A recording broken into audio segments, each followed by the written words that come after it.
For 12 years, she served lunch trays and wiped down tables in the hospital cafeteria. Doctors walked past her like she was invisible. Nurses barely nodded.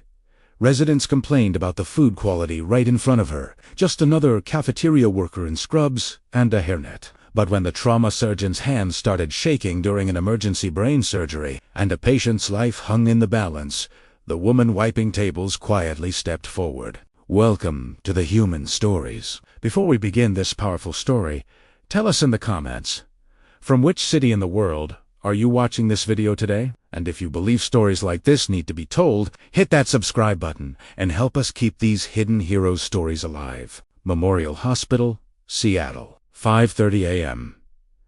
Margaret Chen looked at herself in the mirror as she tied her blue apron. 52 years old. Gray hair hidden under her hairnet. Tired but determined eyes. 12 years of the same routine. Preparing the cafeteria, serving food, cleaning tables. Being invisible. That was all she wanted. The cafeteria staff knew her as Quiet Margaret. She didn't talk much, didn't complain, did her job, and went home. No one had wondered about her story.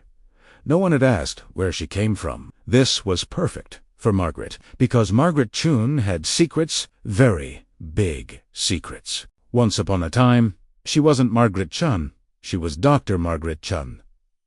She was the youngest head of neurosurgery at Johns Hopkins Hospital. For 15 years, she had performed 3,247 successful surgeries. Her articles were published in medical journals. She spoke at conferences worldwide. But 12 years ago, everything changed that damn day. That one mistake. Now she was just a cafeteria worker, and she preferred it that way. The morning shift started at 6 o'clock. Her first job was to prepare the coffee machines, fill the juice dispensers, arrange the sandwiches. At 6:30, the first doctors would arrive, always the same orders. Dr. Williams black coffee, Dr. Peterson sweet tea, Dr. Martinez Diet Coke. They wouldn't notice Margaret. She was just a woman serving food. But Margaret noticed them. Each one of them. How Dr. Williams' hands trembled before surgery. How Dr. Peterson wanted more sugar on stressful days. How Dr. Martinez didn't eat anything on days he lost a patient. Margaret saw everything. Because once upon a time, she was one of them, too. She also wore a white coat. She also saved lives. She also experienced the same stress, the same responsibility, the same fears. But now those days seemed very far away. Margaret was content with cafeteria work. Safe, simple, a job where she wouldn't make mistakes. That Tuesday morning, everything started normally. Margaret had come early, as always, prepared the coffee, arranged the fruit plates. The first shift came at 6:45. Dr. Sarah Kim, trauma surgery specialist, gave her usual double espresso order. "Good morning, Margaret," she said, smiling. Margaret rarely smiled back. Dr. Kim was young but talented. Margaret would watch her. She reminded her of her own youth. The same determination, the same passion, the same desire for perfection. But Margaret knew where that desire could lead. One mistake, 1 second of hesitation, one wrong decision, and everything would end. At 2:30 p.m., the emergency alarm sounded. Code red, trauma 1. Code red, trauma 1. Margaret heard the sound while washing dishes in the cafeteria. Her heart raced. Even after 12 years, she still had the same reaction. But she no longer ran, no longer intervened. She just continued washing dishes. But this time was different. The sounds coming from trauma 1 seemed more panicked than usual. Margaret moved toward the cafeteria door. She could see nurses running down the corridor, the stretcher, and she could hear the voice from the emergency room. "Brain hemorrhage. Emergency craniotomy needed." Margaret's breath stopped. Craniotomy? Skull surgery? Margaret's specialty, the surgery she had performed for 15 years. But it wasn't her job anymore. She was just a cafeteria worker. She clenched her hands and turned back. But the voices wouldn't stop. "Where is Dr. Kim?" "In another surgery." "Dr. Wilson." "Out of town." What are we going to do?" Margaret stopped. She knew that sound. Panic. Desperation. A patient was dying, and no one knew what to do. Margaret returned to the cafeteria but couldn't concentrate. Her hands were shaking. There were voices in her head. "No," she murmured. "Not my job. Not my job anymore." But the voices continued. "Blood pressure dropping. Pupils are fixed." "Oh God, what are we going to do?" Margaret dropped her coffee cup. Glass pieces scattered on the floor. Her hands were shaking uncontrollably. A patient was dying, and she was here, washing dishes. Margaret's mind went to that day. 12 years ago, at Johns Hopkins. 8-year-old Tommy. Brain tumor surgery, a routine operation. But something had gone wrong. A drop of sweat, a slipped hand, a millimeter mistake. Tommy never woke up. Margaret's life ended that day. But now another patient was dying, and Margaret was standing here. She took off her apron, washed her hands, looked at herself in the mirror. "No, Margaret," she said to herself, "you're not a doctor anymore. You can't do this." But her feet weren't obeying her. She started walking toward Trauma 1. She stopped at the door of Trauma 1. Inside were Dr. Sarah Kim, 2 nurses, and a resident. On the stretcher lay a man about 35 years old. He had been in an accident. There was a fracture in his skull. His brain was bleeding. Margaret could read the monitors. Intracranial pressure was rising. He would die within minutes. Dr. Kim looked sweaty and tense. "I've never done this," she was saying to the nurse. "I'm not a neurosurgeon. We need to wait for Dr. Wilson." "We don't have time," said the nurse. "Blood pressure is dropping." Margaret stepped forward. "Dr. Kim," she said quietly. Everyone turned. What was a cafeteria worker doing here? "Margaret?" said Dr. Kim in surprise. "What are you doing here?" Margaret looked at the patient, examined the monitors, reviewed the scans. "This patient needs immediate craniotomy," she said in a calm voice. "What?" Dr. Kim frowned. "Margaret, you're a cafeteria worker. Please go outside." But Margaret approached. Intracranial pressure is over 25 mmHg. Right pupil is dilated. There's a hematoma in the brain. "You have 5 minutes, maybe less." Everyone was looking at her in surprise. "Margaret, how do you know these medical terms?" asked the nurse. Margaret took a deep breath. 12 years of secrecy was ending. "Because I'm Dr. Margaret Chen, retired neurosurgeon from Johns Hopkins, and this patient will die if he's not operated on now." There was silence in the room.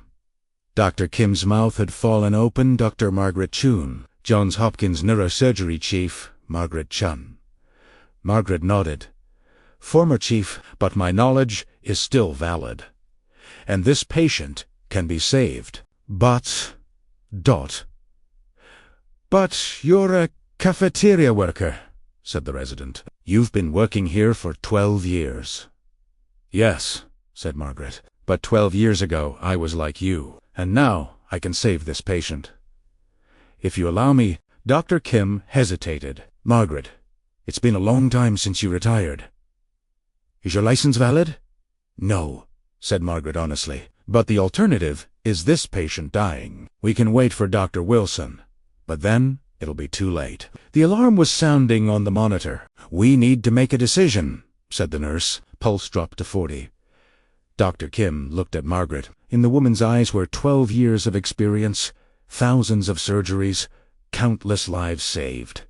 "Okay," she said, "but I remain the responsible doctor." Margaret smiled. "Of course." Margaret washed her hands, put on her cap and mask. After 12 years, she was putting on surgical gloves again. Her hands were trembling, but muscle memory was kicking in. The patient was prepared.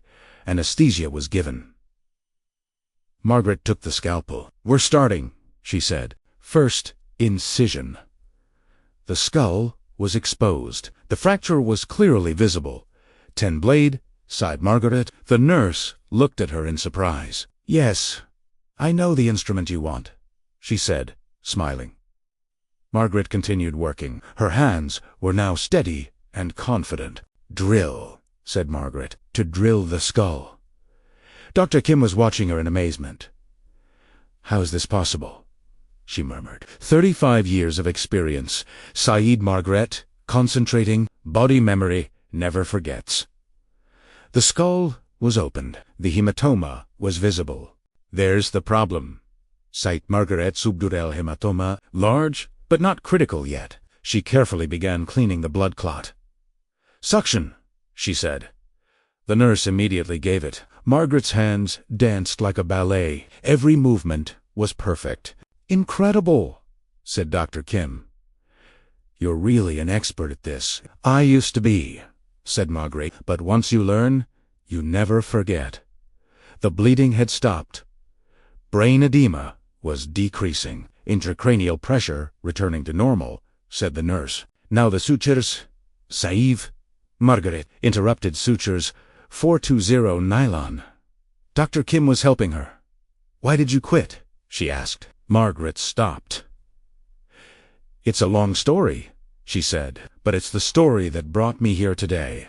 The surgery lasted 2 hours. The patient was stabilized, taken to intensive care. As Margaret left the operating room, the hospital staff's look at her was different. She was no longer a cafeteria worker. She was Dr. Margaret Chen. "Margaret," said Dr. Kim. "Thank you. You saved that patient's life." Margaret smiled. "We all saved him. This was teamwork. But you... How did you stay so calm?" Margaret thought. "Because this is my job. It will always be my job." That evening, Margaret sat in her home. Her small, modest apartment. Her diploma from Johns Hopkins hung on the wall. The diploma she hadn't taken out of the frame for 12 years. Now she was looking at it. Maybe it was time to stop hiding. The next morning when Margaret came to the cafeteria, everything was different. Doctors were greeting her. Nurses were bowing respectfully. Residents were asking questions. "Dr. Margaret," said Dr. Kim, "are you thinking of coming back?" Margaret thought as she prepared coffee. "I don't know, Sarah. 12 years is a long time, but you're still an amazing surgeon." "We saw that yesterday." Margaret smiled. "Maybe, but I have a different life now." "Do you really prefer cafeteria work?" "No," said Margaret honestly. "But I'm afraid. 12 years ago I made a mistake. A big mistake. A child died." Dr. Kim approached. "What happened?" Margaret breathed. "At Johns Hopkins, 8-year-old Tommy. Brain tumor surgery. My hand slipped 1 millimeter. But it was enough. After that day, I couldn't operate. My hands trembled. I couldn't sleep. I saw Tommy in every patient. That's why I quit. I came here. I hid." Dr. Kim looked understandingly. "But yesterday you saved that patient." "Yes," said Margaret, "and I focused on the life in my hands, not Tommy's family." The hospital director met with Margaret that day. "Dr. Chun, can I talk to you?"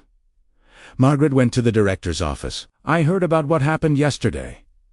It was incredible. Thank you. I want to make you an offer. Would you like to return as a consultant?" "Consultant?" "Yes.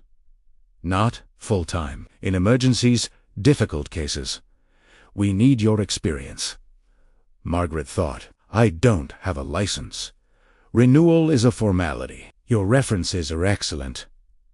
Margaret looked out the window. "Can I take some time to decide?" That night, Margaret returned to the hospital, visited intensive care. The patient she operated on yesterday was sleeping, monitors showing normal values. His wife was sitting beside him. "Are you her?" said the woman. "The doctor who saved my husband's life." Margaret smiled. "We worked as a team." "Thank you," said the woman with tears. "We have children, 2 girls. They need their father so much." Margaret's eyes filled. "He'll recover," she said. "He's in good hands." The woman squeezed Margaret's hand. "You're an angel." Margaret laughed. No, just an old doctor. The next week, Margaret made her decision. She returned as a part-time consultant. 3 days a week surgery, 3 days cafeteria. "Why don't you quit the cafeteria?"